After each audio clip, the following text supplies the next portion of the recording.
Hi, welcome back to my channel. I'm Sarah. If you're new here, I'm an artist and registered dietitian. As you can guess from the title, I'm going to be sharing some stories from my dietetic internship experience. So for anyone who's not a dietitian or is considering dietetics as their profession, or if you're just interested in it in general, I'm just going to give you a quick brief overview of what the internship is and why we do it. So currently in the United States, in order to become a registered dietitian, you need at least a bachelor's degree. Soon to be required is a master's degree.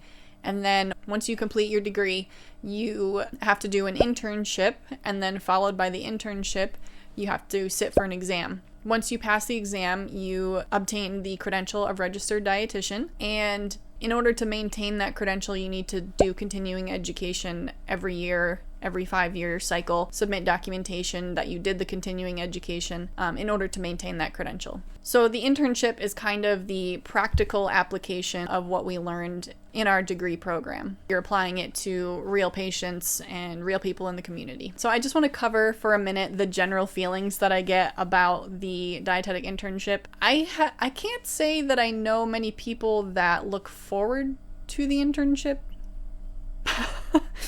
I can't speak for other dietetic students, but the general vibe I get and what I feel, I'll just speak to what I feel. I didn't want it. I don't want to do it.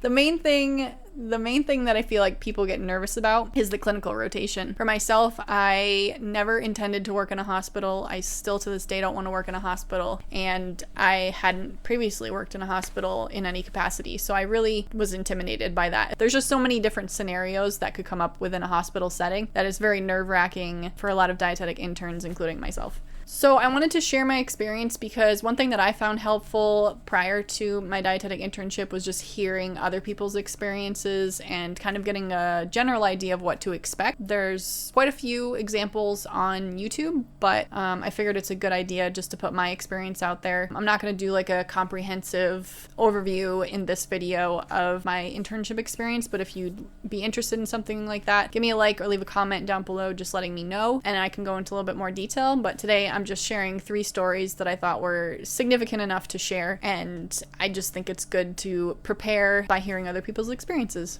It's as simple as that. One of them is kind of like how I let my emotions get the better of me in a few instances and how I handled that. The second story is kind of a sad story, but I think it's important to kind of prepare yourself for emotions that are going to come up with patients and that sort of thing. And then the third story is a doozy. So it's an experience that I want to be careful about how I share it because it could be a sensitive subject to some people. It could be triggering. I myself found it funny in the moment, and I found it funny after, and when I tell the story, I will probably laugh about it because it is still so ridiculous that it's funny. But I do want to acknowledge that if it's triggering to hear stories about sexual harassment, then you might want to skip that one, and I'll put time codes in and warn you before I go into detail, just so you can skip over that portion if it's not for you. So yeah, with that, let's get into it. So this first story is kind of the story of how I let my emotions get the better of me a few times.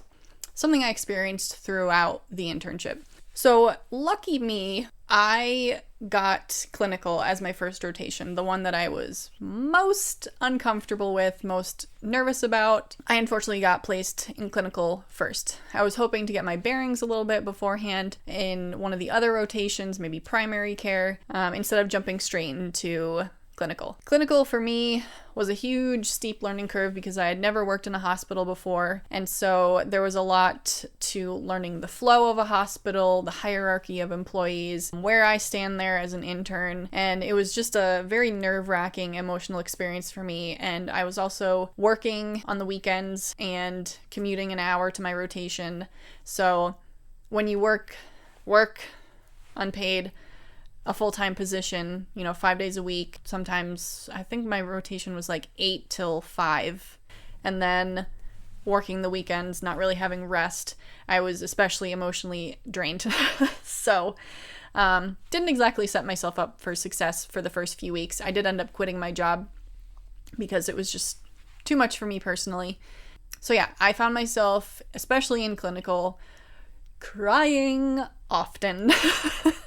What really made me feel like a burden and just this pain in the ass intern that the preceptors are probably God damn it, why are we stuck with her? A lot of my emotions are wrapped up in my confidence in myself as both a dietitian and just as a person. I'm very much so introverted, and being around other people and having other people observe my work, that's very much so what the internship is. It's people watching you to see and observe and make sure that you're competent in all these different areas so they can sign off on you becoming a registered dietitian. So I get very nervous when I'm being watched. I like jobs where I can be independent and just do my work, and I flourish in that sort of environment. So being under this microscope and under this lens of a dietetic internship with several preceptors watching in my very first rotation in a setting that I'm not familiar with was so intimidating. And in the middle of my clinical rotation, I got put over in the outpatient department. One other instance where I let my confidence and my emotions get the better of me was with a preceptor who is very confident woman. The way she talks is just very confident, and it's very not me. She's a delightful person. I like her a lot, but when I know that I'm being observed, I crumple. There was an instance where she was letting me kind of lead a counseling session, and she was just kind of like letting me lead it. I was talking with the patient, and she left and was kind of just like in and out of the room, just whatever. But every time she walked into the room, she like observed me kind of like shrink down and get like lose my confidence. Like, she's like, I could hear you from the other room, you were doing fine, but as soon as I walked in the door, you just like lost it. I'm like, I know, I don't know what's wrong with me. It's just not an environment where I feel comfortable, and that's why the internship on so many occasions was just... And I don't know that I have any advice for other interns or anyone else feeling those same feelings, in whether it's your internship or whatever thing you find yourself in, where you're being scrutinized, but for like performance reasons, you know, you're being observed to make sure that you're able to do your job. I don't know that I have advice for you because I don't know how I got through it other than just perseverance and knowing that it's going to end eventually. You know, just sometimes you just got to get through the day. Sometimes you just got to get through the hour. Sometimes you just have to get through the next 5 minutes. So clinical really wasn't an experience that I wanted to have. It's just that I had to get through it. All dietetic interns have to get through a clinical rotation. And for me, it was really rough. I definitely broke down a few times. I cried in front of preceptors. It was not a fun experience. And if you are looking forward to clinical, I do not relate at all, but I admire you. It was just a really stressful time for me. I think about halfway through the clinical rotation, I wrote an email, or I drafted an email to my internship directors saying I want to quit and asking them, could I get a refund if I quit now? Because it was only like 5 weeks into the internship. Luckily, that email is still sitting in my drafts and I never sent it, because now I have my credential and I got through it. So I just want you to know, you may have low points. You may have points where you want to quit, but what I reminded myself of, and I'm going to remind you of now before maybe you even get into an internship, or while you're in the internship, maybe you're watching this, you invested so much time, so much money in your education. You managed to land an internship, so good on you. You have bills you're going to have to pay. You don't want to have wasted all of that to not get through the internship, get through that exam, and get that credential. And the main thing for me is I didn't want all that time, effort, energy, money to go to waste and not push through and finish. Even though it was so tempting to just hit that send button on that email and think about quitting. The easy thing is to quit and walk away. The hard thing, and you know you're capable, just like I was somehow miraculously capable of finishing it out, you can finish it out. Just don't give up. Keep going. That's all I can really say about that. Okay, so story number 2 is kind of a sad story. It is a sad story. I don't know why I say kind of, but I want to share it because I think going into it, I had a whole lot of concerns about, am I going to know this information? I need to remember this calculation. I need to remember all these facts about everything. And the fact is that in a hospital setting, you're not necessarily going to have a ton of time to interact with the patient anyway. So you just have like short little bits that you can kind of give them. And hopefully in an outpatient setting, they'll be able to get more one-on-one counseling. And sometimes your job is not nourishment. It's more comfort-based.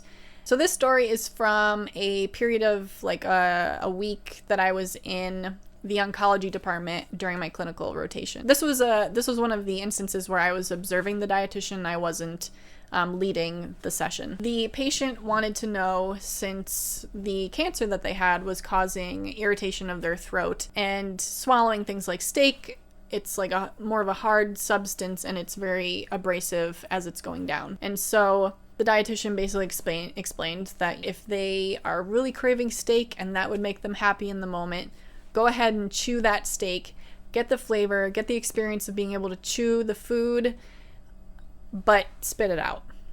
So that way you don't have to swallow it and feel that pain. The patient was like, okay, yeah, that sounds good. I'll definitely give that a try.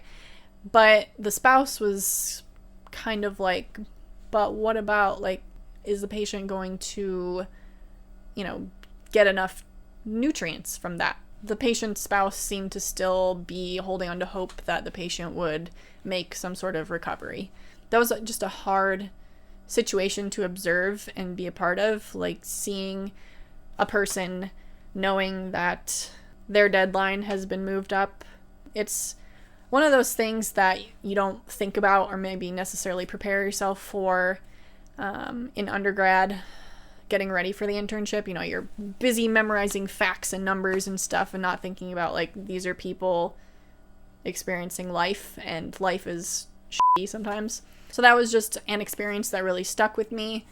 Sometimes dietitians are here to meal plan and help people think about their macros and whatever.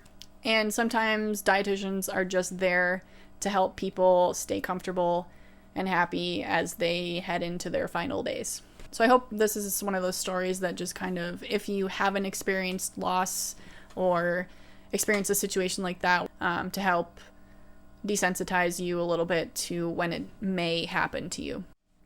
So I was just watching that clip back of me explaining that whole situation. I just wanted to clarify one thing, that the dietitian was not telling the patient that they should exclusively chew and spit out their food. It was just for, like, the steak, for example, that the patient was really craving. It was too abrasive on his throat, so she suggested they chew it and then spit it out. It's just the steak that he was really craving, and when you're at the end of your life and having a steak is going to make you happy, that was one suggestion to be able to have it without it causing that much pain. Just wanted to clarify that. Okay, so this last story is the story that I want to put the little trigger warning in front of. So I want you to know that I do take sexual harassment, sexual misconduct very seriously, and this may not be a situation that is very triggering for everyone, but there's a chance that it might be triggering for some people, so I just want to put, like, a little warning in here. If you feel like you might be triggered by that sort of thing, skip ahead to this time code and or just skip the end of the video. That's fine. It's just going to be this story and a little wrap up. Yeah, if you're triggered by anything related to sexual harassment, just skip ahead to the time code on the screen. I also want to say that it's not my intention at all to make light of other people's experiences. I'm just sharing my experience with a patient during my internship and how I felt during, how I felt after, and how I feel now. My initial reaction was a bit of laughter, because out of shock, like I didn't know how to feel about it. But yeah, let's just get into it. So hopefully if you're listening to this part, you're comfortable with this sort of story. After the pandemic hit, we got pulled from our rotation sites. We weren't allowed to go on sites, and so we were stuck at home trying to figure out how we were going to wrap up our internships and get all of our competencies. So luckily, our internship directors were quick on their feet, and they were able to put together this thing where we were able to do one-on-one nutrition counseling sessions via Zoom, which was awesome. I had a lot of different sessions. Most of them went great, and I really can't complain about the experience. One in particular did not go well.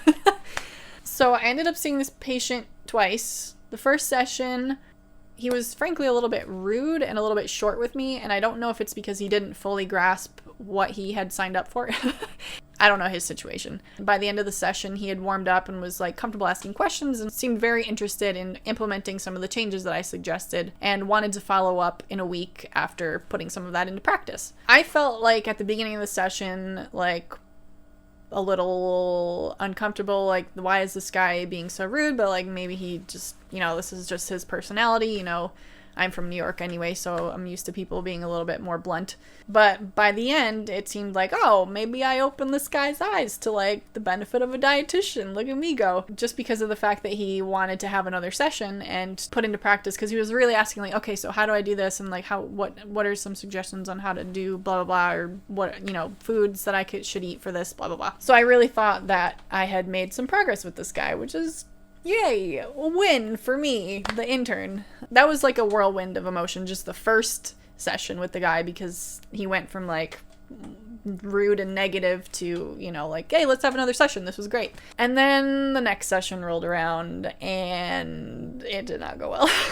So I wasn't that familiar with Zoom. I wasn't familiar at all with Zoom, I don't think, before the pandemic. Zoom has a setting where you can either allow people to enter the room before you, the host, gets there, or they have to wait and ask permission. Like, they're you have to, like, click a button to allow them to come into the room. It worked fine for all my other sessions. I figured it would be, they're all professionals. Most of them are associated with the university. It'll be fine. And it was, until this guy.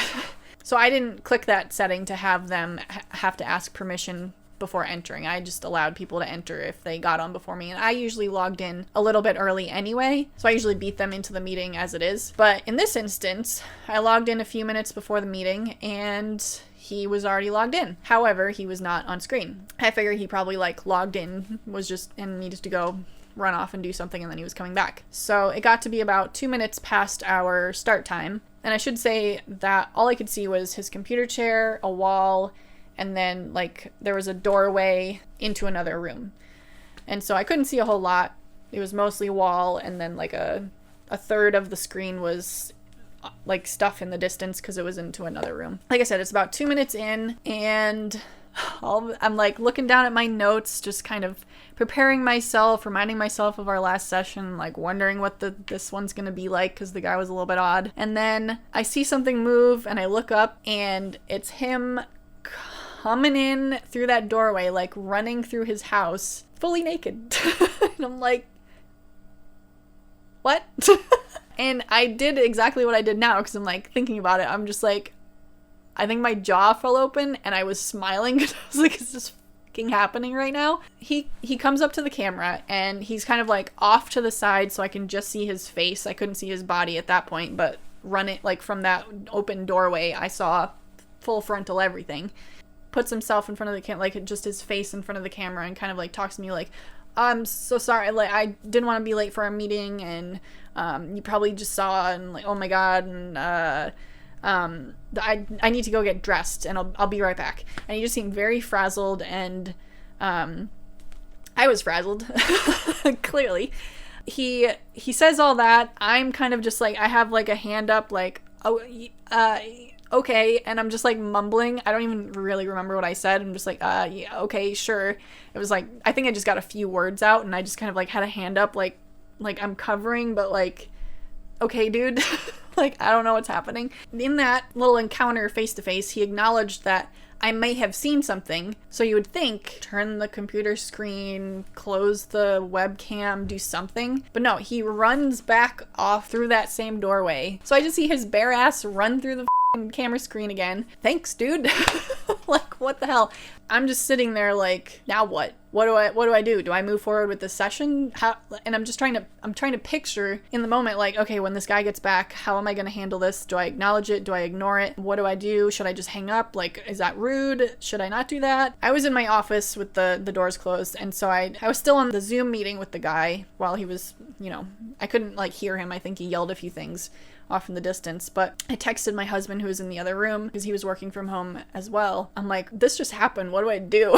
And he's just hang up, I think you're 100% justified in just hanging up on this guy. So I did. I closed the Zoom call, I left the room, I talked it over with my husband, just unloaded everything, the whole scenario of what just happened and what I saw, and calmed myself down, because I was just I don't know how other people would react, but when I'm uncomfortable, I laugh, and not all situations warrant or should be laughed at. So it's just one of those situations that made me laugh, because I was I can't believe this just what was going through this guy's mind. Like, I can't even, whatever. But, I mean, ultimately, I decided, you know, I was perfectly justified in hanging up the call. So then after I talked to my husband and calmed down for a while, I immediately shot an email to my internship directors, just letting them know what happened. And as I was writing the email to them, the guy from my session emails me and apologized and asked if I would get back on the call because he was still on there and he wanted to continue with the session. I was like, no? Thank you for your interest in my services, but no. I didn't respond to him right away. I sent off the email to my internship directors and let them know that he emailed me, and I'm like, should I ignore him, or is it okay if I just, like, tell him off? Like, what should I do? They emailed me back shortly after and said that I was, like, 100% justified in ending the call. I don't have any obligation whatsoever to email him back or contact him ever again. You know, like, don't feel like I have to, but if I feel like I need to, by all means. And one of my internship directors said that there was no way it was a mistake, and he definitely was probably trying to pull something. I don't know. It made me feel icky thinking about how that could have been a possibility. But from our first session, his wife, he has a wife, was in one of the other rooms, and he was, like, talking to her off camera, like, asking questions about his, you know, nutrition related things. So I don't know if his wife was home during this incident, if she wasn't home and that's why he was taking advantage of that opportunity to try something, or if he was just a dumbass and thought he could get his shower done before our session. I don't know. I will never know.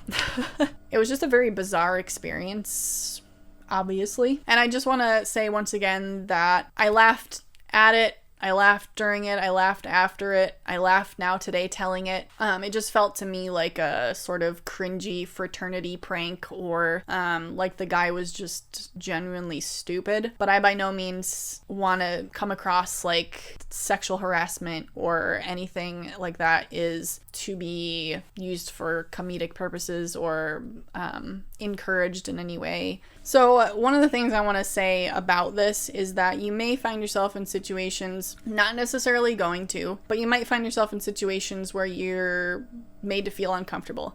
And I can't emphasize enough how important it is to stand up for yourself and not put up with that bullshit. I know that my reaction was of humor and laughter because the situation was just that ridiculous to me. But if it had been like a face-to-face encounter, or if I had gone into a patient room and a patient was like inappropriately coming at me or something like that, obviously as a healthcare professional, your top priority is patient safety, but you also have a whole team of people around you to help keep you safe. So if you don't feel safe or you feel uncomfortable in a patient room or in a Zoom call or whatever, you are 100% in your right to remove yourself from that situation. If a patient is putting themselves in danger, obviously you need to have someone else intervene. As an intern, remove yourself from that situation. You have no reason to be inappropriately flashed, or you don't need to be screamed at, yelled at, cursed at. If you ever find yourself in that situation, leave.